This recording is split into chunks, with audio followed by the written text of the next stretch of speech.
ಆಕಾಶವಾಣಿ ಮೈಸೂರು. ವಿಶ್ವ ಪ್ರವಾಸೋದ್ಯಮ ದಿನಾಚರಣೆ ಅಂಗವಾಗಿ ಸೆಪ್ಟೆಂಬರ್ 27ರಂದು ಮೈಸೂರಿನಲ್ಲಿ ನಡೆಯುವ ಕಾರ್ಯಕ್ರಮ ಕುರಿತು ಪ್ರವಾಸೋದ್ಯಮ ಇಲಾಖೆಯ ಜಂಟಿ ನಿರ್ದೇಶಕರಾದ ಎಂಕೆ ಸವಿತಾ ಅವರೊಂದಿಗೆ ಮಾತುಕತೆ. ಇವರೊಂದಿಗೆ ಮಾತುಕತೆಯಲ್ಲಿ ಪಾಲ್ಗೊಳ್ಳುತ್ತಾರೆ ಡಾಕ್ಟರ್ ಮೈಸೂರು ಉಮೇಶ್. ಕೇಳುಗರಿಗೆಲ್ಲ ನಮಸ್ಕಾರ. ಮೈಸೂರು ಹೇಳಿ ಕೇಳಿ ಸಾಂಸ್ಕೃತಿಕ ನಗರಿ, ಪ್ರವಾಸೋದ್ಯಮಕ್ಕೆ ಹೇಳಿ ಮಾಡಿಸಿದಂತಹ ನೆಲ. ಮೈಸೂರನ್ನು ಪ್ರವೇಶ ಮಾಡುವಂತಹ ಪ್ರವಾಸಿಗರಿಗೆ ಹಲವಾರು ತಾಣಗಳು ಆಕರ್ಷಕ ನೆಲೆಗಳಾಗಿ ಕಂಡುಬರುತ್ತೆ. ಅದೆಲ್ಲವನ್ನು ನೋಡಬೇಕು, ಆಸ್ವಾದಿಸಬೇಕು, ಮತ್ತು ನಮ್ಮ ನೆಲಕ್ಕೆ ನಾವು ಹಿಂದಿರುಗಿದಾಗ ಇದನ್ನು ಮೆಲುಕು ಹಾಕಬೇಕು, ಮತ್ತಷ್ಟು ಜನಕ್ಕೆ ತಲುಪಿಸಬೇಕು ಅನ್ನುವಂತಹ ಉದ್ದೇಶ ಮೈಸೂರಿಗೆ ಬರುವಂತಹ ಪ್ರವಾಸಿಗರಲ್ಲಿ ಇರುತ್ತೆ. ಇಂಥ ಒಂದು ನೆಲದಲ್ಲಿ ಕರ್ನಾಟಕ ಸರ್ಕಾರದ ಪ್ರವಾಸೋದ್ಯಮ ಇಲಾಖೆಯ ಜಂಟಿ ನಿರ್ದೇಶಕರಾಗಿರುವಂತಹ ಸವಿತಾ ಮೇಡಮ್ ಅವರು ಇಲ್ಲಿ ಕೆಲಸವನ್ನು ಮಾಡ್ತಾ ಇದ್ದಾರೆ. ಈ ಬಾರಿ ವಿಶೇಷವಾಗಿ ವಿಶ್ವ ಪ್ರವಾಸೋದ್ಯಮ ದಿನಾಚರಣೆಯನ್ನು ಮಾಡಬೇಕು ಅನ್ನುವಂತಹ ಆಲೋಚನೆಯನ್ನು ಮಾಡ್ತಾ ಇದ್ದಾರೆ. ಈಗಾಗಲೇ ಅದಕ್ಕೆ ಸಂಬಂಧಪಟ್ಟ ಹಾಗೆ ಕೆಲವಷ್ಟು ಪೂರ್ವ ಸಿದ್ಧತೆಗಳು ನಡೆದಿವೆ. ಏನೇನೆಲ್ಲ ನಡೆದಿದೆ, ಈ ಬಾರಿಯ ವಿಶ್ವ ಪ್ರವಾಸೋದ್ಯಮ ದಿನಾಚರಣೆಯ ಥೀಮ್ ಏನು, ಯಾವ ಕಾರಣಕ್ಕೋಸ್ಕರ ಇದನ್ನು ಆಚರಣೆ ಮಾಡಲಾಗುತ್ತೆ, ಇದೆಲ್ಲದರ ಬಗ್ಗೆ ಒಂದು ಸಂಕ್ಷಿಪ್ತವಾದಂತಹ ಮಾಹಿತಿಯನ್ನು ನಿಮಗಾಗಿ ನೀಡಲಿಕ್ಕೋಸ್ಕರ ನಮ್ಮ ಸ್ಟುಡಿಯೋದಲ್ಲಿ ಸವಿತಾ ಮೇಡಮ್ ಅವರು ಇದ್ದಾರೆ. ಮೇಡಮ್, ಕಾರ್ಯಕ್ರಮಕ್ಕೆ ತಮಗೆ ಸ್ವಾಗತ. ನಮಸ್ಕಾರ. ಪ್ರವಾಸೋದ್ಯಮ ಅಂತಂದಾಗ ಒಂದು ಆಕರ್ಷಕವಾದಂತಹ ಒಂದು ಇಲಾಖೆ. ಏನೇನೆಲ್ಲ ಮಾಡಬಹುದೋ ಅದೆಲ್ಲವನ್ನ ಮಾಡಲಿಕ್ಕೆ ಅವಕಾಶ ಈ ಇಲಾಖೆಗೆ ಇದೆ. ಹೌದು. ತಾವು ಈ ಮೈಸೂರು ಅನ್ನುವಂತಹ ಸಾಂಸ್ಕೃತಿಕ ನಗರದಲ್ಲಿ ಜಂಟಿ ನಿರ್ದೇಶಕಿಯಾಗಿ ಕೆಲಸವನ್ನು ಮಾಡ್ತಾ ಇದ್ದೀರಿ. ಏನನ್ಸುತ್ತೆ ಮೈಸೂರು ಅಂತಂದಾಗ, ಪ್ರವಾಸೋದ್ಯಮ ಅಂತ ಅಂದಾಗ? ಪ್ರವಾಸೋದ್ಯಮ ಇಲಾಖೆ ಕಂದಾಯ ಇಲಾಖೆ ಅಥವಾ ಇತರೆ ಇಲಾಖೆಗಳಿಂದ ಬಹಳ ವಿಭಿನ್ನವಾಗಿದೆ. ಇದರಲ್ಲಿ ನಾವು ಕಡತಗಳಲ್ಲಿ ಕೆಲಸ ಮಾಡೋದಕ್ಕಿಂತ ಹೆಚ್ಚಾಗಿ ಒಂದು ವಿವೇಚನೆಯಿಂದ ಪ್ರವಾಸೋದ್ಯಮದ ಅಭಿವೃದ್ಧಿಗೆ ನಾನಾ ಥರದ ಆಕರ್ಷಕವಾದ ಕಾರ್ಯಕ್ರಮಗಳನ್ನು ರೂಪಿಸೋದು ಬಹಳ ಮುಖ್ಯವಾಗಿರ್ತದೆ. ಪ್ರವಾಸಿಗರನ್ನು ಆಕರ್ಷಣೆ ಮಾಡೋದೇ ನಮ್ಮ ಬಹಳ ಮುಖ್ಯವಾದ ಧ್ಯೇಯ. ಆ ನಿಟ್ಟಿನಲ್ಲಿ ನಾವು ಕೆಲಸ ಮಾಡಬೇಕು. ಏನೆಲ್ಲ ಪ್ರವಾಸೋದ್ಯಮ ದಿನಾಚರಣೆಗೆ ಪೂರ್ವ ಸಿದ್ಧತೆಗಳನ್ನು ತಾವು ಮಾಡಿಕೊಂಡಿದ್ದೀರಿ? ವಿಶ್ವ ಪ್ರವಾಸೋದ್ಯಮ ದಿನಾಚರಣೆ ಪ್ರತಿ ಬಾರಿ ಸೆಪ್ಟೆಂಬರ್ 27ನೇ ತಾರೀಕು ನಡೀತಕ್ಕಂಥದ್ದು. ಯುನೈಟೆಡ್ ನೇಷನ್ಸ್ ವರ್ಲ್ಡ್ ಟೂರಿಸಂ ಆರ್ಗನೈಸೇಷನ್ನಿಂದ 1980ರಲ್ಲಿ ವಿಶ್ವ ಪ್ರವಾಸೋದ್ಯಮ ದಿನಾಚರಣೆಯನ್ನು ಪ್ರಾರಂಭ ಮಾಡ್ತಾರೆ. ಇದ್ರ ಉದ್ದೇಶ ಇಷ್ಟೇ: ಪ್ರವಾಸೋದ್ಯಮ ಹೇಗೆ ಆ ಜಾಗದ, ಆ ಸ್ಥಳದ ಸಾಮಾಜಿಕ, ಆರ್ಥಿಕ, ರಾಜಕೀಯ ಮತ್ತು ಧಾರ್ಮಿಕ, ಸಂಸ್ಕೃತಿ ಎಲ್ಲದರ ಮೇಲೆ ಹೇಗೆ ಪ್ರಭಾವ ಬೀರುತ್ತೆ, ಒಂದು ಸಸ್ಟೈನಬಿಲಿಟಿಯನ್ನು ಹೇಗೆ ತಂದುಕೊಡುತ್ತೆ ಅನ್ನೋ ಒಂದು ವ್ಯಾಲ್ಯೂವನ್ನು ತಿಳಿಸ್ಬೇಕು ಅನ್ನೋ ಕಾರಣಕ್ಕೋಸ್ಕರ ವಿಶ್ವ ಪ್ರವಾಸೋದ್ಯಮ ದಿನಾಚರಣೆಯನ್ನು ಪ್ರಾರಂಭ ಮಾಡಿರ್ತಾರೆ. ವಿಶ್ವದಾದ್ಯಂತ ವಿಶ್ವ ಪ್ರವಾಸೋದ್ಯಮ ದಿನಾಚರಣೆಗೆ ಈಗ ಆಲ್ರೆಡಿ ಕಾರ್ಯಕ್ರಮ ರೂಪಿಸ್ತಾ ಇದ್ದಾರೆ. ಇದರಲ್ಲಿ ರ್ಯಾಲಿಗಳನ್ನ ಮಾಡ್ತಾರೆ, ಕಾನ್ಫರೆನ್ಸ್ನ ಮಾಡ್ತಾರೆ, ಜೊತೆಗೆ ಆಯಾ ಸ್ಥಳದ ನಿಟ್ಟಿನಲ್ಲಿ ಏನೇನು ಕಲಾ ತಂಡಗಳು, ಸಂಸ್ಕೃತಿ ಇದೆಯಾ ಅದನ್ನು ಮೆರವಣಿಗೆಗಳ ಮೂಲಕ ತೋರಿಸ್ತಾರೆ. ಮತ್ತು ಪ್ರವಾಸೋದ್ಯಮಕ್ಕೆ ನಾವು ಆಯಾ ಜಿಲ್ಲೆ ಸ್ಥಳಗಳಲ್ಲಿ ಆಕರ್ಷಣೆ ಮಾಡಬೇಕು ಅಂದರೆ ಏನನ್ನ ನಾವು ಕಾರ್ಯಕ್ರಮ ರೂಪಿಸ್ಬೇಕು ಅನ್ನೋದನ್ನು ನಿರ್ಧಾರ ಮಾಡ್ತಾರೆ. ಈಗ ಆಲ್ರೆಡಿ ರಾಜ್ಯಾದ್ಯಂತ ವಿಶ್ವ ಪ್ರವಾಸೋದ್ಯಮ ದಿನಾಚರಣೆಗೆ ಕಾರ್ಯಕ್ರಮವನ್ನು ರೂಪಿಸ್ಕೊಂಡಿದ್ದಾರೆ.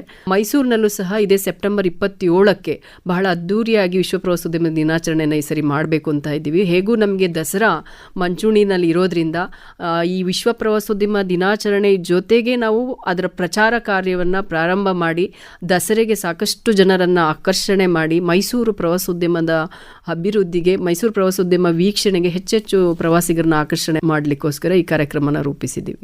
ಏನು ವಿಶೇಷತೆಗಳು ಈ ಬಾರಿಯ ಪ್ರವಾಸೋದ್ಯಮ ದಿನಾಚರಣೆ ದಿನ ಇರುತ್ತೆ?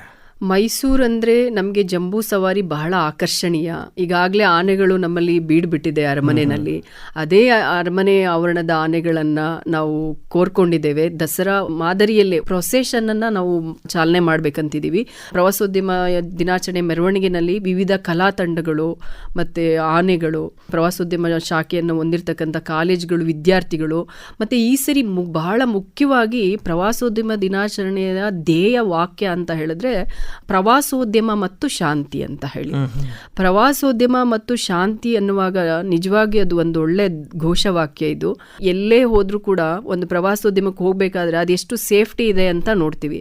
ಆ ದೇಶ ಸೇಫ್ಟಿ ಇದೆಯಾ, ಆ ಪ್ಲೇಸ್ ಸೇಫ್ಟಿ ಇದೆಯಾ, ಏನು ಅಲ್ಲಿ ಹೋದ್ರೆ ನಮಗೆ ಮಾನಸಿಕವಾಗಿ ಶಾಂತಿ ಸಿಗುತ್ತಾ. ಎಷ್ಟೋ ಬಾರಿ ಬೇಜಾರಾದಾಗ ಎಲ್ಲಾದರೂ ಹೋಗಿ ಬರಬೇಕು 4 ದಿನ ಅಂತ ಹೇಳ್ತೀವಿ.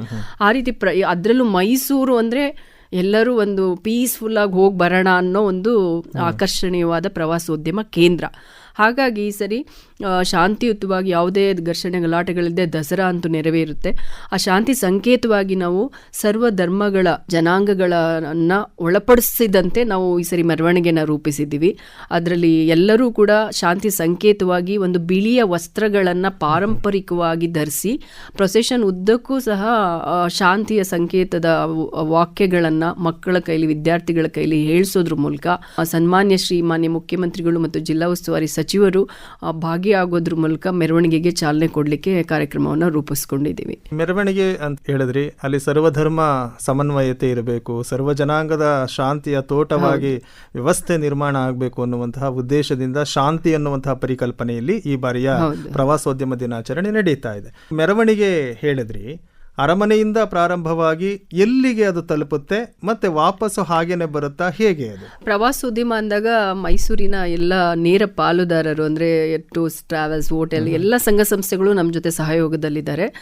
ಮೆರವಣಿಗೆನ ನಾವು ಅರಮನೆ ಆವರಣದಿಂದ ಪ್ರತಿ ಸಾರಿ ಅಲ್ಲಿ ಬರ್ತಕ್ಕಂಥ ಪ್ರವಾಸಿಗರಿಗೆ ಹೂಗುಚ್ಛ ಕೊಡೋದ್ರ ಮೂಲಕ ವೆಲ್ಕಮ್ ಮಾಡಿ ನಮ್ಮ ಒಂದು ಪ್ರಾಸ್ಪೆಕ್ಟಸ್, ಬ್ರೋಚಸ್ಗಳೆಲ್ಲ ಅವರಿಗೆ ಕೊಟ್ಟು ಅಲ್ಲಿಂದ ಪ್ರಾರಂಭ ಮಾಡಿ ಮೆರವಣಿಗೆನ ಜಂಬೂ ಸವಾರಿ ರೂಟಲ್ಲೇ ಹೋಗಿ ಬನ್ನಿಮಂಟಪದ ದಾರಿನಲ್ಲಿ ಹೈವೇ ಸರ್ಕಲ್ನಲ್ಲಿ ಎಂಡ್ ಮಾಡ್ತೀವಿ. ಸುಮಾರು 1,000 ಜನ ಸೇರೋ ನಿರೀಕ್ಷೆ ಇದೆ. ಯುವ ಸಮುದಾಯ ಇಂಥ ಪ್ರವಾಸೋದ್ಯಮ ದಿನವನ್ನಾಗಲಿ ಅಥವಾ ಯಾವುದೇ ಮಹತ್ವದ ದಿನ ಆಗಲಿ ಅದನ್ನ ಅವರು ಗಮನಿಸೋದಕ್ಕೆ ಹೋಗೋದಿಲ್ಲ.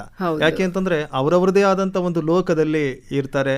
ತಂತ್ರಜ್ಞಾನದ ಕೆಲವು ಪರಿಕರಗಳು ಅವರ ಕರವನ್ನ ಸೇರಿದ ಮೇಲೆ ಅವರು ಇಹಲೋಕವನ್ನೇ ಮರ್ತವೇನೋ ಅನ್ನುವ ಹಾಗೆ ಅವರು ನಡ್ಕೊಳ್ತಾ ಇದ್ದಾರೆ. ಅದು ಆ ವಯೋಮಾನದ ಲಕ್ಷಣ ಅಂತ ನಾವು ಪರಿಭಾವಿಸಿದ್ರು ಕೂಡ ವಿದ್ಯಾರ್ಥಿಗಳು ಕೂಡ ತಾವು ಇಲ್ಲಿ ಭಾಗವಹಿಸ್ತಾರೆ ಅಂತ ಹೇಳಿದ್ರಿ.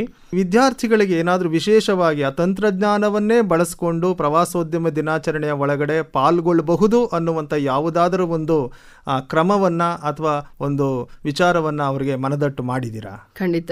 ಈ ನಾವೆಲ್ಲ ನೋಡುವಾಗ ಇವಾಗ LKG ಮಕ್ಕಳಿಂದ ಹಿಡಿದು ದೊಡ್ಡವರವರೆಗೂ ಸಹ ಅನಾವಶ್ಯಕವಾಗಿ ಮೊಬೈಲನ್ನು ಕೈಲಿ ಇಟ್ಕೊಂಡು ನಾವು ಅದನ್ನು ಸ್ಕ್ರಾಲ್ ಮಾಡ್ತಾ ಕೂತಿರ್ತೀವಿ. ಎಷ್ಟೋ ಸಮಯಗಳನ್ನು ಅದರಲ್ಲಿ ಕಳೆದಿರ್ತೀವಿ. ಆದರೆ ಮನಃಶಾಂತಿ ಕೊಡುವಂತಹ ಒಂದು ಮಾನಸಿಕ ಪ್ರಫುಲ್ಲತೆಯನ್ನು ನೀಡ್ತಕ್ಕಂತಹ ಸ್ಥಳಗಳು ನಮ್ಮ ಸುತ್ತಮುತ್ತನೇ ಇದೆ. ಈಗ ನಮ್ಮ ಮೈಸೂರನ್ನೇ ಎಕ್ಸಾಂಪಲ್ ಆಗಿ ತಗೊಂಡ್ರೆ, ನಮ್ಮಲ್ಲಿ ಪ್ರವಾಸೋದ್ಯಮ ಅಂದರೆ ಬರೀ ಹೋಗಿ ಒಂದು ಸ್ಥಳ ವೀಕ್ಷಣೆ ಮಾಡೋದು ಅಂತಲ್ಲ. ನಮ್ಮಲ್ಲಿ ಡಿಫ್ರೆಂಟ್ ಟೈಪ್ಸ್ ಆಫ್ ಅಂದರೆ ವಿವಿಧ ರೀತಿಯ ಪ್ರವಾಸೋದ್ಯಮ ಇದೆ. ಅದರಲ್ಲೂ ಕರ್ನಾಟಕ, ನಾವು ಉತ್ತರ ಕರ್ನಾಟಕದಿಂದ ದಕ್ಷಿಣ ಮೈಸೂರದವರೆಗೂ ನೋಡ್ಕೊಂಡು ಬಂದರೆ ಧಾರ್ಮಿಕ ಪ್ರವಾಸೋದ್ಯಮ ನೋಡ್ತೀವಿ, ಸಾಂಸ್ಕೃತಿಕ ಪ್ರವಾಸೋದ್ಯಮನ ನೋಡ್ತೀವಿ, ಹೆರಿಟೇಜ್ ಪ್ರವಾಸೋದ್ಯಮನ ನೋಡ್ತೀವಿ, ಪರಿಸರ ಸಂಬಂಧಪಟ್ಟಂತಹ ಪ್ರವಾಸೋದ್ಯಮನ ನೋಡ್ತೀವಿ, ಅಡ್ವೆಂಚರ್ ಟೂರಿಸಮ್ ನೋಡ್ತೀವಿ. ನಾವು ಬರೀ ಒಂದು ಸ್ಥಳನೇ ನೋಡುವಂಥದ್ದಲ್ಲ ಪ್ರವಾಸೋದ್ಯಮ ಅಂತ ಹೇಳಿದ್ರೆ. ಈಗ ನಮಗೆ ಹೊಯ್ಸಳ ಶಿಲ್ಪಕಲೆ ಯಥೇಚ್ಛವಾಗಿದೆ, ಹಂಪಿ ಶಿಲ್ಪಕಲೆ ಇದೆ. ನಮ್ಮ ಮೈಸೂರೇ ಅಂತ ಬಂದಾಗ ಭಾನುವಾರ ಬಂತು ಅಂದರೆ ಮನೇಲಿ ಕಾಲ ಕಳೆಯೋರೇ ಜಾಸ್ತಿ. ಮಕ್ಕಳು ಒಂದು ಕಡೆ, ಪೇರೆಂಟ್ಸ್ ಒಂದು ಕಡೆ ಮೊಬೈಲ್ ಹಿಡ್ಕೊಂಡು ಕೂತಿರ್ತಾರೆ. ಅದೇ ಇಡೀ ಒಂದು ಫ್ಯಾಮಿಲಿ ಒಂದು ಸಣ್ಣ ಖರ್ಚು ವೆಚ್ಚದಿಂದ ಹಿಡಿದು ದೊಡ್ಡ ಮಟ್ಟದ ಖರ್ಚು ವೆಚ್ಚವರೆಗೂ ನಾವು ಪ್ರವಾಸ ಮಾಡ್ಬೋದು ನಮ್ಮ ಆರ್ಥಿಕ ಸ್ಥಿತಿಗೆ ತಕ್ಕಂತೆ. ಹಾಗೆ ನಾವು ಫಸ್ಟು ನಮ್ಮ ಸುತ್ತಮುತ್ತ ನಾವಿರ್ತಕ್ಕಂಥ ತುಂಬ ಕೆಲವೇ ಅಂತರದಲ್ಲಿ ಅದ್ಭುತವಾದ ಕಲಾಕೃತಿ. ನಾನು ಇತ್ತೀಚೆಗಷ್ಟೇ ಗೊಮ್ಮಟಗಿರಿ ನೋಡಿದೆ. ಮೈಸೂರಿಂದ ಒಂದು 14 ಕಿಲೋಮೀಟರ್ ಇದೆ ಅಷ್ಟೇ. ಏಕಶಿಲಾ ಮೂರ್ತಿ, ಮಹಾವೀರನ ಬಾಹುಬಲಿಯ ಮೂರ್ತಿ, ಅದರ ಒಂದು ಚಿಕ್ಕ ಬೆಟ್ಟದ ಮೇಲೆ ಇರ್ತಕ್ಕಂಥದ್ದು. ಅದು ಮೇಲೆ ಹೋಗಿ ಅದನ್ನು ಆ ಏಕಶಿಲಾ ಮೂರ್ತಿ ಸ್ಪರ್ಶ ಮಾಡೋದೇ ಒಂದು ಚಂದ. ಆ ಒಂದು ಸಾಯಂಕಾಲ ಆದರೂ ವ್ಯೂ ನೋಡೋದೇ ಒಂದು ಚಂದ. ಯಾವುದು ಬೇಡ, ನಮ್ಮ ಹೊಯ್ಸಳ ಶಿಲ್ಪಕಲೆ ಸೋಮನಾಥಪುರ ವರ್ಲ್ಡ್ ಹೆರಿಟೇಜ್ ಬಿಲ್ಡಿಂಗ್ ಆಗಿ ಕನ್ಸಿಡರ್ ಆಗಿದೆ ಯುನೆಸ್ಕೋ ವತಿಯಿಂದ. ಅದನ್ನು ನೋಡಬೇಕಂದ್ರೆ ಇಡೀ ದಿನ ಬೇಕು. ಅಂಥ ಒಂದು ದೇವಾಲಯನ ಮಾಡಿದ್ದಾರೆ ಅಂದರೆ ನಿಜವಾಗ್ಲೂ ನಾವು ಅದನ್ನು ಉಳಿಸ್ಕೊಳ್ಳೋದಿರಲಿ, ಅದನ್ನು ನೋಡಿ ಮನ ತಣಿಸೋದೇ ನಾವು ಮಾಡ್ತಾ ಇಲ್ಲ. ಮಕ್ಕಳನ್ನ ಕರ್ಕೊಂಡೋಗಿ ಒಂದು ಸಾಯಂಕಾಲ ಫ್ಯಾಮಿಲಿ ಸಮೇತ ಹೋಗಿ ಅಂಥದ್ದೆಲ್ಲ ನೋಡೋದ್ರಿಂದ ಆ ಸ್ಥಳಗಳದ್ದು ಅಭಿವೃದ್ಧಿ ಆಗುತ್ತೆ, ಆ ಪ್ರವಾಸೋದ್ಯಮದ ಕಲೆನೂ ಹೊರಗಡೆ ಬರುತ್ತೆ. ಮತ್ತು ಆ ಫ್ಯಾಮಿಲಿಲಿ ಒಂದು ಕುಟುಂಬದಲ್ಲಿ ಒಂದು ಬಾಂಧವ್ಯ, ಒಂದು ಲಾಂಗ್ ಡ್ರೈವ್ ಹೋಗಿ ಬರೋದೇ ಒಂದು ಬಾಂಧವ್ಯ, ಅಲ್ಲಿ ಹೋಗಿ ಒಂದು ಊಟ ಮಾಡ್ಕೊಂಡು ವಾಪಸ್ ಬರೋದೇ ಒಂದಿದು. ಅದು ಬಿಟ್ಟು ಮನೇಲೇ ಕೂತ್ಕೊಂಡು ಅವ್ರದ್ದು ಏನೇನೋ ಕೆಲಸಕ್ಕೆ ಬಾರದ ವಿಚಾರಗಳು ಮಕ್ಕಳು ಮುಂದೆ ಚರ್ಚೆ ಮಾಡಿ ನಮ್ಮ ಆರ್ಥಿಕ ಸೌಲಭ್ಯಕ್ಕೆ ತಕ್ಕಾಗಿ ತಿಂಗಳಿಗೆ ಅಥವಾ ವಾರಕ್ಕೆ ಒಂದು ಪ್ರವಾಸನ ನಮ್ಮ ಸುತ್ತಮುತ್ತ ಸ್ಥಳಗಳನ್ನ ಫಸ್ಟು ನಾವು ನೋಡಬೇಕು. ಎಷ್ಟೋ ಜನ ಎಷ್ಟೋ ವರ್ಷಗಳಾಗಿದೆ ಪ್ಯಾಲೇಸ್ ನೋಡಿ. ನಮ್ಮಲ್ಲೇ ವೆಲ್ಲಿಂಗ್ಟನ್ ಮ್ಯೂಸಿಯಮ್ಮು, ಜಗನ್ಮೋಹನ ಪ್ಯಾಲೇಸ್, ಎಂತೆಂಥ ಅದ್ಭುತ ಕಲಾಕೃತಿಗಳಿದೆ. ರವಿವರ್ಮನ ಎಂತೆಂಥ ಪೇಂಟಿಂಗ್ಸ್ ಇದೆ.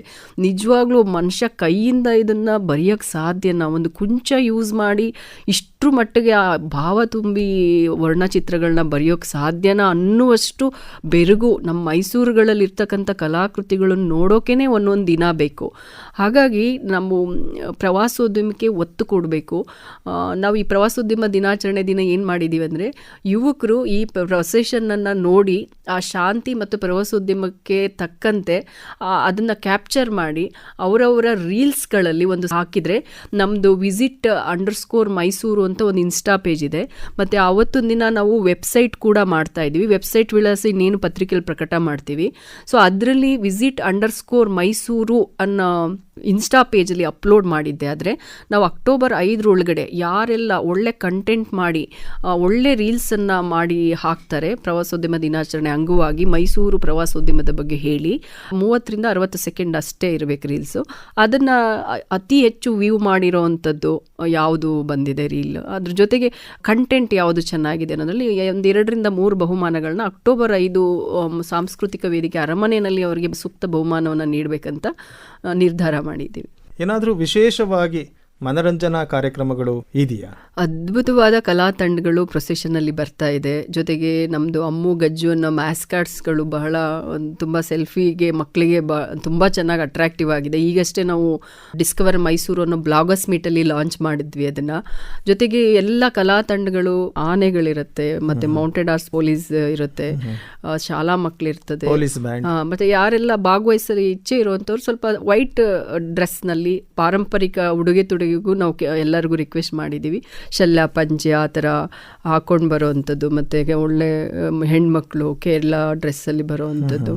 ಅಂದರೆ ಪ್ರವಾಸೋದ್ಯಮ ಅಂದರೆ ನಮಗೆ ಎಲ್ಲೇ ಕೂತಿದ್ರು ಒಂದು ಜಾಗತಿಕ ಮಟ್ಟದಲ್ಲಿ ನಾವೆಲ್ಲ ಒಂದೇ. ನಾವು ಅಲ್ಲಿಗೆ ಹೋದಾಗ ಒಂದು ಒಳ್ಳೆ ಹಾಸ್ಪಿಟಾಲಿಟಿ ಸಿಕ್ಕಿದಾಗ, ಒಂದು ಅತಿಥಿ ಮನೋಭಾವದಲ್ಲಿ ನಮ್ಮನ್ನು ಕಂಡ, ಮೈಸೂರಿಗೆ ಹೋಗಿದ್ವಿ, ಎಂಥ ಸಂಸ್ಕೃತಿ ಜನ, ನಮ್ಮದೇನಿವೆ, ನಮ್ಮದು ಕಲ್ಚರಲ್ ಸಿಟಿ, ಹೆರಿಟೇಜ್ ಸಿಟಿ ಅನ್ನೋ ಒಂದು ಪ್ರೌಡ್ ನಮ್ಗೆ ಆಲ್ರೆಡಿ ಇದೆ.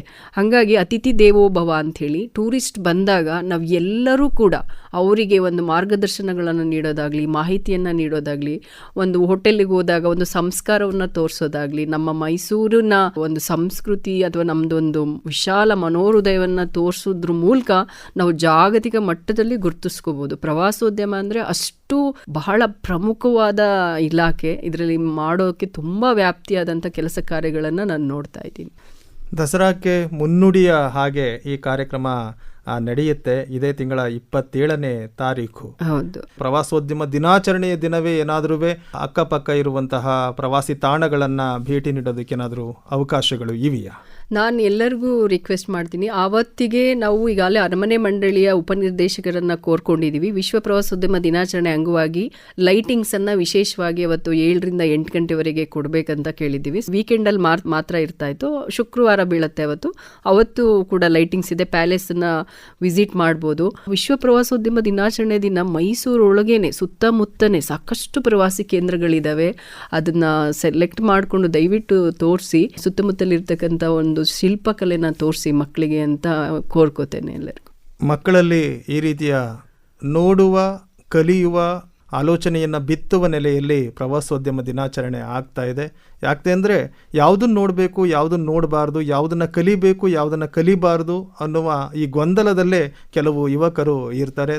ಕಡೆಯದಾಗಿ ಏನನ್ನ ಹೇಳಲಿಕ್ಕೆ ಬಯಸ್ತೀರಿ ಮೇಡಮ್? ಈ ವಿಶ್ವ ಪ್ರವಾಸೋದ್ಯಮ ದಿನಾಚರಣೆಯಲ್ಲಿ ಮೈಸೂರಿನ ಜಿಲ್ಲಾಡಳಿತ, ಪ್ರವಾಸೋದ್ಯಮ ಇಲಾಖೆ ಹಾಗೂ ನೇರ ಪಾಲುದಾರರು ಎಲ್ಲರೂ ಸಹಯೋಗದೊಂದಿಗೆ ನೆರವೇರ್ತಾ ಇದೆ. ಸನ್ಮಾನ್ಯ ಶ್ರೀ ಮುಖ್ಯಮಂತ್ರಿಗಳು ಹಾಗೂ ಜಿಲ್ಲಾ ಉಸ್ತುವಾರಿ ಸಚಿವರು ಮತ್ತು ಜಿಲ್ಲೆಯ ಎಲ್ಲ ಜನಪ್ರತಿನಿಧಿಗಳು, ಸಂಘ ಸಂಸ್ಥೆಗಳು ಈ ಕಾರ್ಯಕ್ರಮದಲ್ಲಿ ಭಾಗಿಯಾಗ್ತಾ ಇದ್ದಾರೆ. ಶಾಂತಿಯ ಸಂಕೇತವಾಗಿ ಎಲ್ಲರೂ ಸಹ ತಾವು ಸ್ವತಃ ಬಿಳಿಯ ವಸ್ತ್ರದೊಂದಿಗೆ ಭಾಗವಹಿಸಿ ಆ ದಿನ ಪ್ರವಾಸ ಕೇಂದ್ರಗಳಿಗೆ ತಮ್ಮ ಕುಟುಂಬದೊಂದಿಗೆ ಭೇಟಿ ನೀಡಿ ಅಂತ ಹೇಳ್ತಾ ವಿಶ್ವ ಪ್ರವಾಸೋದ್ಯಮದ ದಿನಾಚರಣೆಯ ಶುಭಾಶಯಗಳನ್ನು ಮುಂಚಿತವಾಗಿ ತಮ್ಮೆಲ್ಲರಿಗೂ ತಿಳಿಸ್ತಾ ಇದ್ದೀನಿ. ಧನ್ಯವಾದಗಳು. ನಿಮ್ಮ ಮಾತುಗಳನ್ನು ಕೇಳಿದಂಥ ಕೇಳುಗರು ಕೂಡ ಆ ದಿನ ಹಾಜರಾಗಿರ್ತಾರೆ. ಆ ಮೆರವಣಿಗೆಯಲ್ಲಿ, ಆ ಸಂಭ್ರಮದಲ್ಲಿ ಎಲ್ಲ ಕೇಳುಗರ ಪರವಾಗಿ ತಮಗೆ ಮತ್ತೊಮ್ಮೆ ಧನ್ಯವಾದಗಳು. ನಮಸ್ಕಾರ. ನಮಸ್ತೆ.